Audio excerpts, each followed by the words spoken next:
From the vast reaches of the Mongolian steppe, an army of over 100,000 men swept aside all resistance, claiming territories that spanned continents.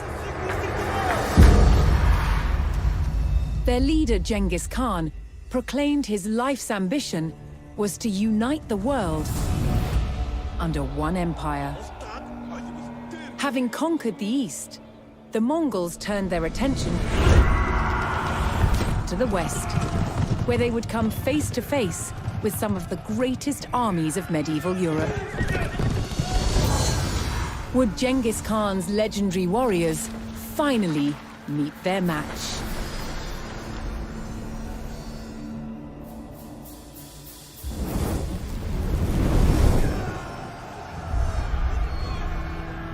By 1221, the Mongols had taken cities throughout Asia, generating vast amounts of tribute from those they conquered. The West, however, was still an untapped resource. Genghis Khan sent his trusted generals, Jebei and Subutai, to attack Europe. With an army of 20,000, Jebei and Subutai took the West by surprise, raiding cities and destroying armies. Within 2 years, they had the prosperous Rus territories in their sights. But in their way was a Rus army of over 40,000 men. Outnumbered, Jebei and Subutai turned and started to head back east.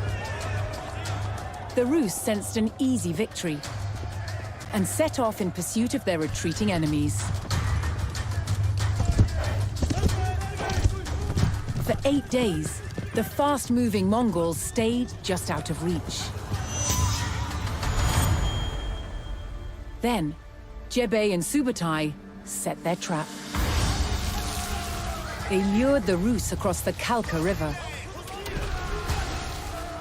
and turned to fight. The Rus had fallen for one of the Mongols' most effective tactics, the feigned retreat. The stage was set for the Mongol army to test themselves against Europe's finest.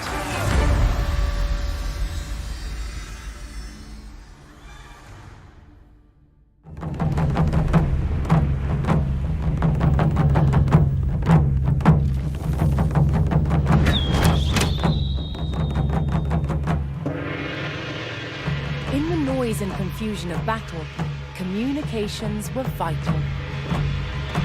One solution was the use of message arrows. Signal arrows could be used to send messages to your own troops. Faster than a man, faster than a horse. It was the quickest way to communicate in the heat of battle. Whistling arrows were blunt, and most importantly, they announced their arrival. But they weren't just used to pass written messages. When shot in a volley, whistling arrows could be loud enough to signal to a small group of warriors, telling them both where and when to attack. On hearing the sound, they would gallop in and strike where the arrows landed. However, a much louder sound was required to sound the retreat or to communicate to the whole army. That was the job of the war drums. The Mongols also used gongs, and the combinations of drums and gongs gave the Mongols a wide array of signaling options.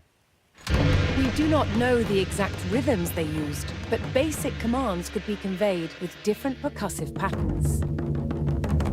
They enabled the Mongols to communicate with their own forces and strike fear into the enemy. They were the heartbeat of the Mongol army.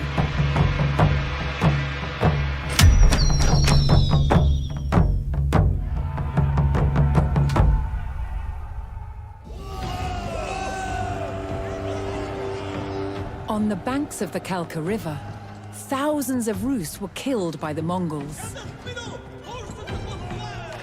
The hunters had become the hunted. But in the years leading up to this Mongol raid in the west, Genghis Khan had been focusing his attacks on the east, and the Qin dynasty of northern China. Controlling wealthy lands and trade routes, Qin cities overflowed with riches. In 1210, the Qin's new ruler, seeing Genghis Khan as a threat, demanded that he swear loyalty to him. Genghis Khan refused. To the Qin, this defiance was a declaration of war. The Qin had a huge army, and their territory was protected by vast fortifications, known today as the Great Wall.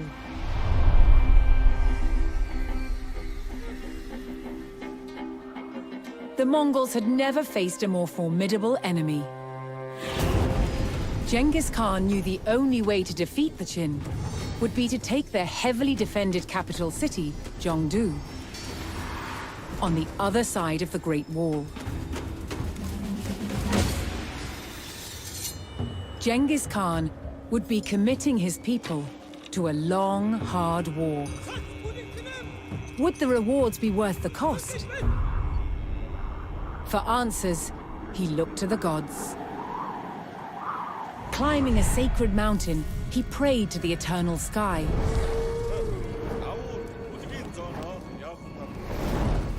After 4 days, he received his answer.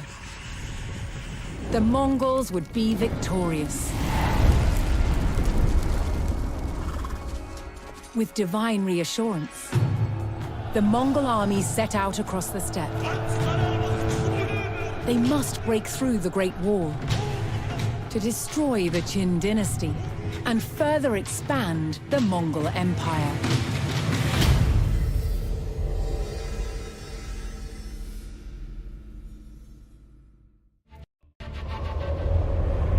The Mongol Empire was one of the largest the world had ever known.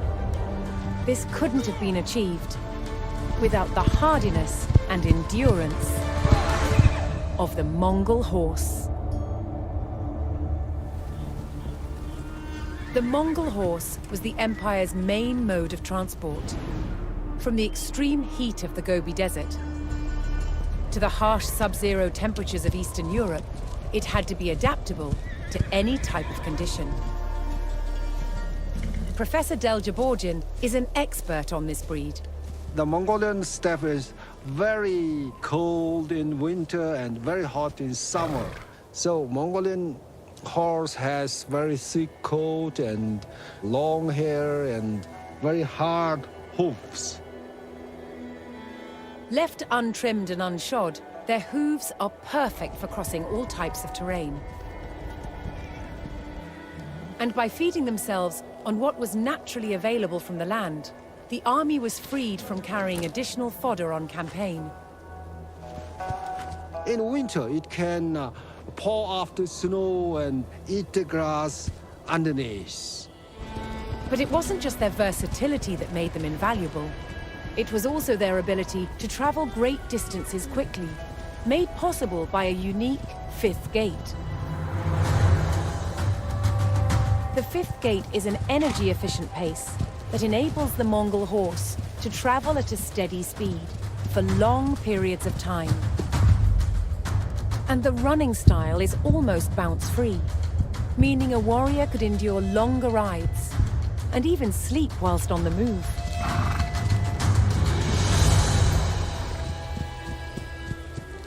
Today's Mongolian crossbreeds still have this ability. But like any horse, carrying a person at speed couldn't be kept up indefinitely. This meant that before the horse became tired, the rider could switch to a fresh one. When they train the horse, they just change it on the move from one saddle to another saddle. By repeatedly switching horses, a mounted warrior could travel vast distances much faster than conventional armies.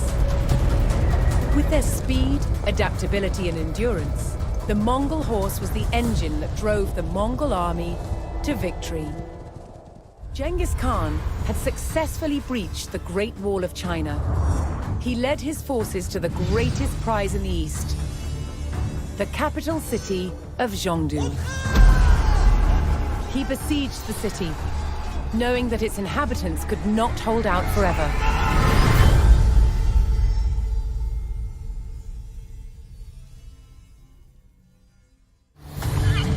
The Mongols were famed for their archers, and at the heart of their success was the clever engineering of the Mongol bow. The Mongol bow was part of a family of bows. Different cultures made these in varying shapes, but they were all made of the same materials. They were all composite bows, assembled from several parts. Lucas Novotny is a world-class horse archer and a master composite bow maker. Here we have a wooden core. That's what we begin with. The core is basically the invisible part of the bow. All we see in a bow is always the flesh. However, we never see the skeleton. Just like in a human, we know it's there. The wooden parts are fitted together with precision joints, giving the bow its distinctive shape. Okay. Now, we have the tips. They go in like so. These tips of the bow are non-bending. They act as levers that allow you to draw a much stronger bow than you normally would be able to. It's a genius bit of engineering. The next stage in assembling the composite materials is to laminate the wooden core with strips of horn.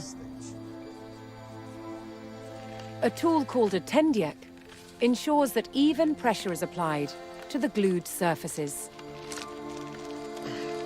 That's a lot of pressure. I have to work to really kind of keep this in place. Horn resists compression and stores energy. It is the muscles of the bow. The bowmaker then applies the sinew. This is dried animal tendons that have been pounded and shredded to produce fine fibers of considerable tensile strength. Bundles of combed sinew are moistened with water, then soaked in glue made from the swim bladders of fish. The sinew is applied carefully, layer by layer. One medieval text states that all of the skill lies in the laying of the sinew. You have to really be quick with your hands. You have to make sure the fibers are straight. Keeping the sinew straight is essential. If the limbs are not perfectly true, the bow risks twisting in action. A finished Mongol bow is usually covered with leather or birch bark to protect it from the elements.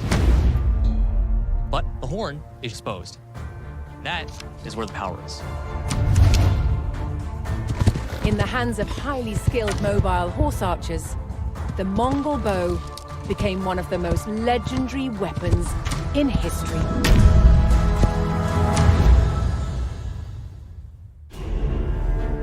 On June the 1st, 1215, the city of Chengdu, known today as Beijing, fell to the Mongols. They looted the city, sending caravans loaded with luxuries back home. This victory over the Qin dynasty was to be one of Genghis Khan's greatest triumphs. After his death in 1227, his descendants continued the conquests, and his grandson, Batu Khan, had his eyes on the west.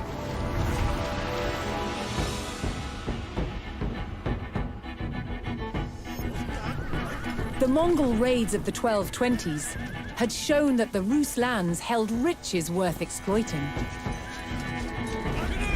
The battles had devastated the Rus elite, and their defenses were weak. So Batu Khan organized an enormous invasion force, determined to turn the Rus lands into vassals of the Mongol Empire.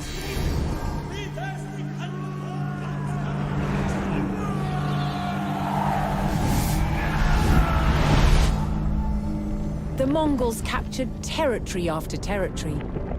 By 1240, they had their sights on the great city of Kiev.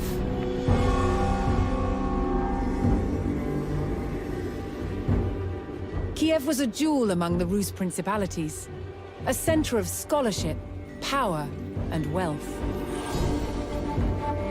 Batu Khan's cousin Monka was put in command of the advance force, ready to attack. Chroniclers tell of Monka's admiration for the beauty of Kiev, so he was reluctant to destroy it. Monka sent his envoys to the city to demand its surrender. But Kiev's commander-in-charge refused and killed the Mongol envoys. Monka would not stand for such disrespect. His army rode to the city walls and prepared to attack.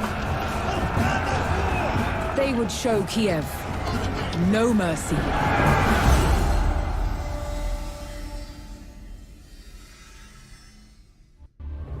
The vast Mongol Empire was created by warfare, but it was governed by bureaucracy. Good communications across the empire were vital, and that was the job of the Yam riders.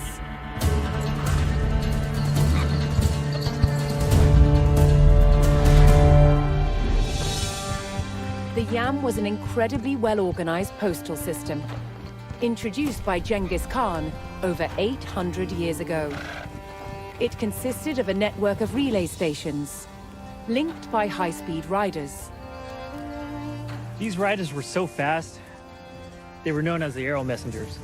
You know, they rode at such a bruising pace that they would have to use these cloths to support their abdomen, their spine, and their internal organs. Yam messengers wore a sash of bells, so they could be heard approaching from a distance. With this advance warning, a fresh relay horse could be ready as soon as they arrived.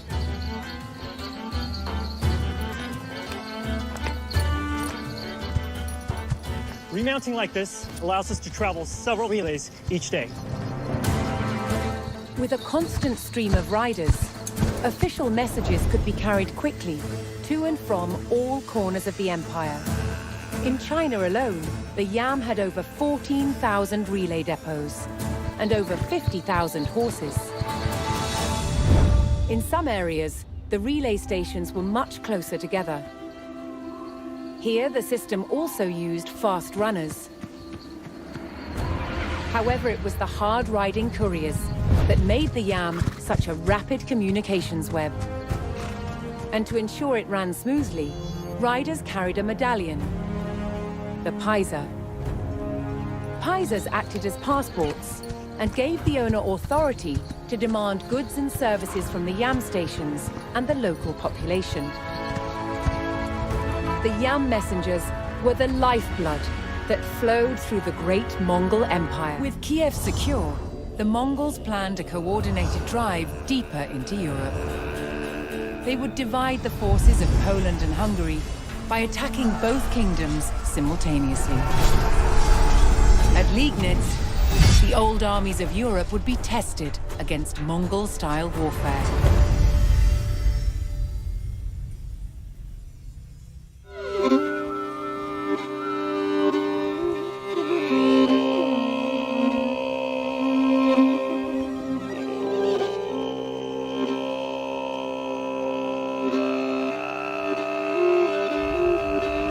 Nomads followed their flocks and herds. A Mongol family might move up to 30 times a year to seek fresh grazing. Nomadic people civilization is different from the settled civilization. It is based on open field movement and horseback riding lifestyle. The music is one of the most important elements of this kind of way of life.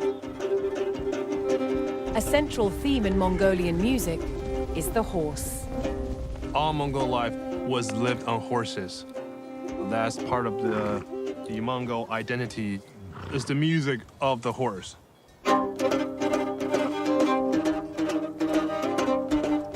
The most iconic Mongolian instrument was the morin khor.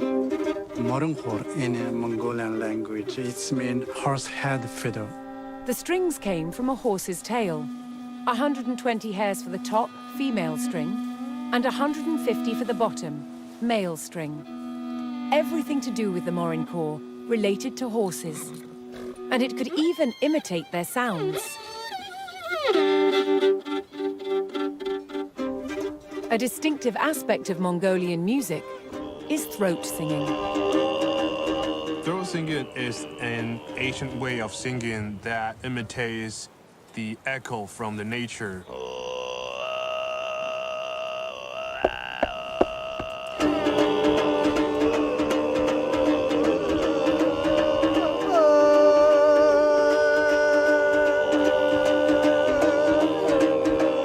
Throat singing is the sound of the steppe, the wind, the earth, the animals. Music was also used to tell stories. In this praise song, two horses run away from Genghis Khan for a life in the wild. But they miss his kindness, and so they return.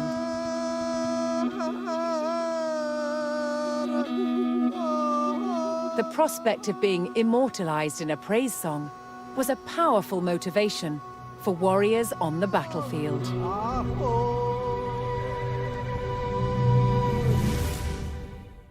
While the Mongols in the north destroyed the Polish army, Batu Khan and General Subutai rampaged through the south into the heart of Hungary. Tricked into an intense pursuit, the Hungarian king chased down these foreign invaders, all the way to the plains of Mohi.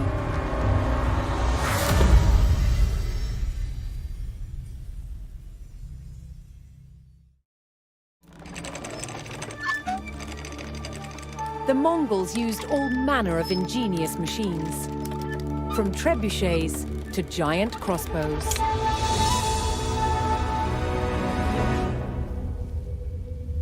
They were masters of siege warfare and recruited Chinese military engineers to build their devices. In this copy of an 11th century Chinese manual, Justin Ma has discovered an unusual weapon. This is a triple crossbow, a large triple crossbow in an arrangement where we have two bows in front, and here's the weird thing. You've got one bow in the back, facing backwards. There is a term in this passage which says that the bows are joined using a shengzhou, or a rope and axle, a pulley. Okay, yeah. A pulley is the key, and that's the absolute essential ingredient in this contraption to make it work. The front bows are joined by two simple cords. However, the rear bow is set facing backwards. The front two bows are strung and set to face forwards. The rear bow is then connected to the front bows by a single cord, running through two pulleys. This pulley system allows all three bows to thrust a projectile in the same direction. Now these pulleys make sense. Sort of spanning around here, reversing the direction. A winding mechanism, called a windlass, draws the string into place. You can see that tension as it's pulling that last bow in reverse. A crucial part of the design is the backwards-facing bow. This unique feature gives the machine a huge draw, making it capable of shooting massive darts. There's a lot of tension in there.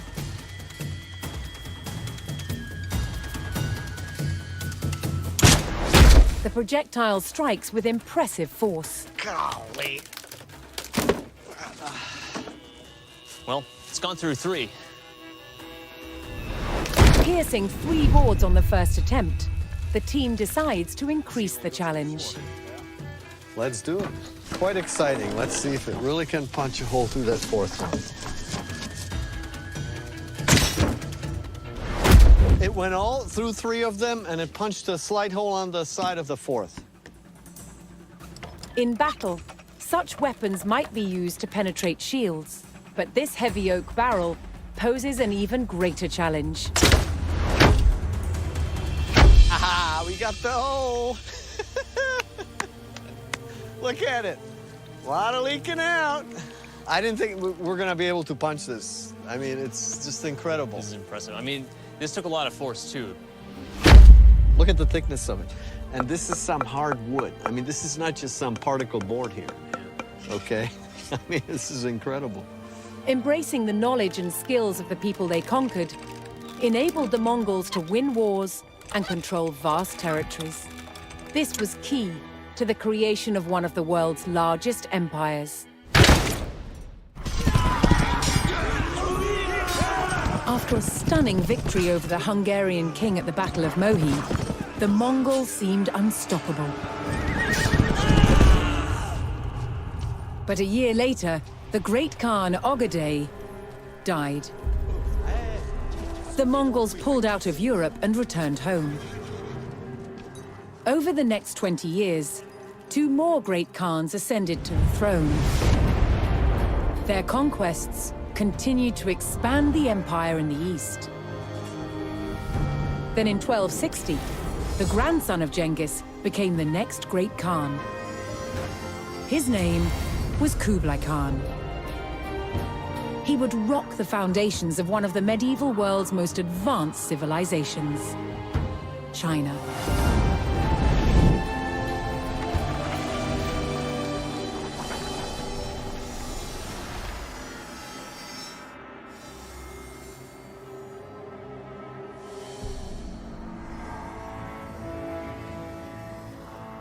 This is Shangdu. Remembered today as Xanadu, it was once Kublai Khan's great northern capital. From here, he jealously eyed the wealth of southern China's Song dynasty. He wanted to take it and become emperor of all China. The Song dynasty had ruled over southern China for more than 300 years. And the country was prosperous and well-governed. Kublai Khan knew that the key to victory was capturing a strategic city lying far to the south of Shangdu. It was called Changyang.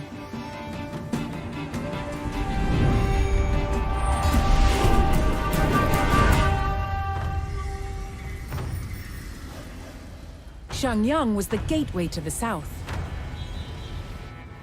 and the heart of the Song dynasty's power. Controlling the Han River, a critical access route to cities further along the Yangtze. Capturing Changyang was Kublai Khan's only hope of becoming emperor of all China. The Mongol horde had to take the city at all costs.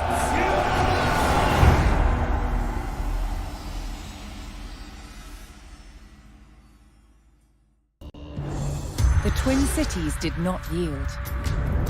The Mongols would need a new tactic to breach the Great Song fortress.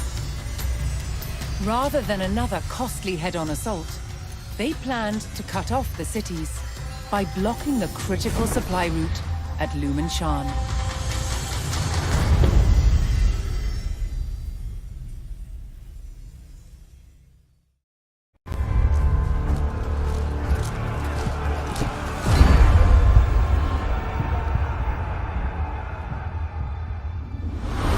Heavy cavalry was an integral part of the Mongol army.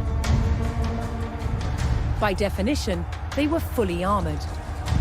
Heavy cavalrymen were troops who went into the thick of the fighting. Mongol heavy cavalry had steel helmets, but they also had this very distinctive form of armor here, known as lamina, made of steel, rawhide, and even leather. Now, in this example, you can see how the individual scales have been laced together, often with doe skin. Rows of lamellae, which in turn was then sewn into fabric or leather backing. Lamina armor is wonderfully robust. It's flexible, relatively lightweight, and easy to repair. The Mongol heavy cavalryman, in his characteristic lamellar armor, was the hammer in the Mongol war machine. All Mongols, both heavy and light cavalry, were capable horse archers. However, for the heavy cavalry, shock troops that rode into and smashed the enemy, the bow was of secondary importance. Their principal weapon of first contact was the lance. Using the momentum of the horse, the lance was mostly used point first to strike and pierce a foe. It could be used with great precision. Strikes with the point were effective, but the Mongol lance had an additional feature. Not only did you have the spearhead for running into and through the enemy, but you also had this hook to haul them from the saddle. It took considerable strength to pull a man from his horse. And doing so took him out of the fighting just as successfully as a head-on strike. In hand-to-hand combat, the Mongols used the sword to slice their way to victory. But they also had this, the great mace, which they used with two hands.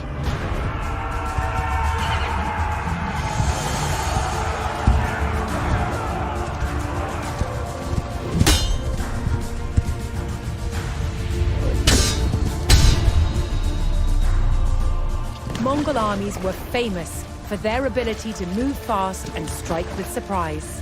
But their heavy cavalry was a brutal shock force that could overwhelm and crush an enemy with raw power.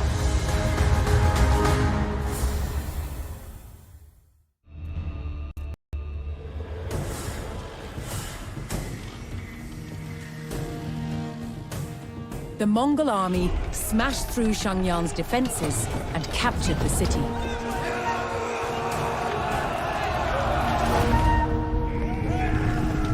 Kublai Khan then pursued the remnants of the Song dynasty across southern China. In 1279, at the Battle of Yamen, the Mongols destroyed the last defenders of the Song.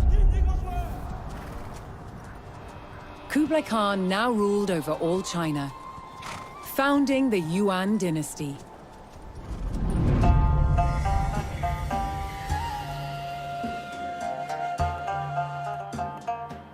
His royal court in Chengdu welcomed scholars, traders, and religious leaders. The Mongols demonstrated civility and religious tolerance, but also brutality and violence, typifying the contradictions within the Mongol Empire.